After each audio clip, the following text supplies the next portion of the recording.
प्रधानमंत्री नरेंद्र मोदी ने कहा, मैंने सुना है कि यहाँ कोई घूम घूम कर कह रहा है कि 4 जून के बाद मोदी को बेड रेस्ट देगा। मेरी तो ये कामना है कि देश के किसी भी नागरिक को बेड रेस्ट की जरूरत न पड़े।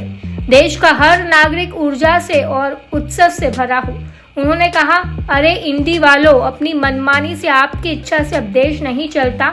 इंडी वालों की आंखों में भले ही मोदी खटकता हो, लेकिन देश के दिल में मोदी है। हर दिल में मोदी है। इन लोगों के पास इस चुनाव में मोदी को गाली देने के सिवा कोई और मुद्दा नहीं है। कोई कह रहा है कि मोदी की कब्र खोदेंगे, कोई कह रहा है कि मोदी को गाड़ देंगे। कांग्रेस के शहजादे मोदी की आंखों में आंसू देखना चाहते हैं। प्रधानमंत्री मंगलवार को पूर्वी चंपारण में विशाल जनसभा को संबोधित कर रहे थे। पीएम ने कहा, बिहार ने दशकों तक पलायन का दौर देखा, लेकिन एनडीए सरकार के प्रयासों से अब पलायन रुक रहा है। बिहार के युवाओं को यहीं पर रोजगार के अवसर मिल रहे हैं।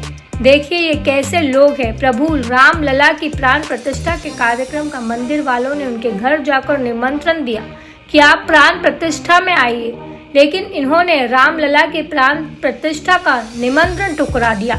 ये ऐसे लोग हैं कि एक इंसान जिसे अदालत ने चोरी करने के गुनाह में सजा दी, जो जेल काट रहा है, बीमारी के कारण उसे घर आने का अवसर मिला है, उसके घर जाकर इन्हें बढ़िया खाना पकाकर खाने की फुर्सत है, लेकिन इनके पास रामलला के यहाँ जाने की फुर्सत नहीं। पीएम ने कहा, कांग्रेस ने सत्ता में आने के पहले दिन ही बापू को पूरी तरह छोड़ दिया। बापू के आचार विचार और बापू के आदेशों को छोड़ दिया था। उन्होंने अपना सारा ध्यान सिर्फ और सिर्फ एक परिवार को आगे बढ़ाने पर लगा दिया। कांग्रेस और उसके साथियों ने मिलकर देश के 7 साल बर्बाद कर दिए, 3-4 पीढ़ियों का जीवन तबाह कर दिया। जब मोदी आया तो हर घर में शौचालय पहुंचा, बिजली पहुंची। ये मोदी है जिसने हर घर में गैस पहुंचाने का बीड़ा उठाया।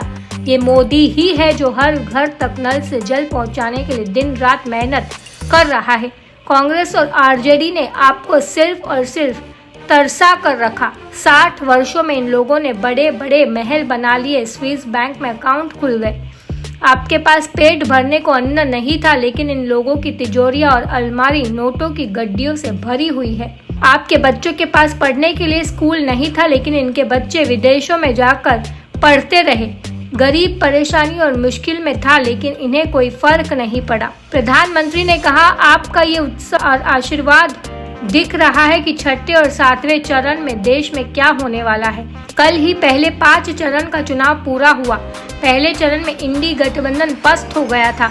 इसके बाद के चरणों में इंडी गठबंधन ध्वस्त हुआ और कल हुए 5वें चरण में इंडी गठबंधन पूरी तरह परास्त हो चुका है। 21वीं सदी का भारत इंडी गठबंधन के पापों के साथ आगे नहीं बढ़ सकता। इसलिए हर चुनाव में कांग्रेस, आरजेडी जैसे दलों पर जनता जोर का प्रहार कर रही है। पीएम मोदी ने कहा, 4 जून को इंडी वालों के इरादों पर सबसे बड़ा प्रहार होगा। ये प्रहार होगा देश में भ्रष्टाचार पर, तुष्टीकरण की राजनीति पर, टुकड़े टुकड़े गैंग पर, समाज को लड़ाने वाली गंदी सोच पर, सनातन को गाली देने वाले विकृत मानसिकता पर, और ये प्रहार होगा अपराधी, माफिया, जंगल राज पर। ये प्रहार होगा महिला विरोधी मानसिकता पर। उन्होंने कहा, विकसित भारत, विकसित बिहार के संकल्प को पूरा करने के लिए बिहार की जनता आतुर है।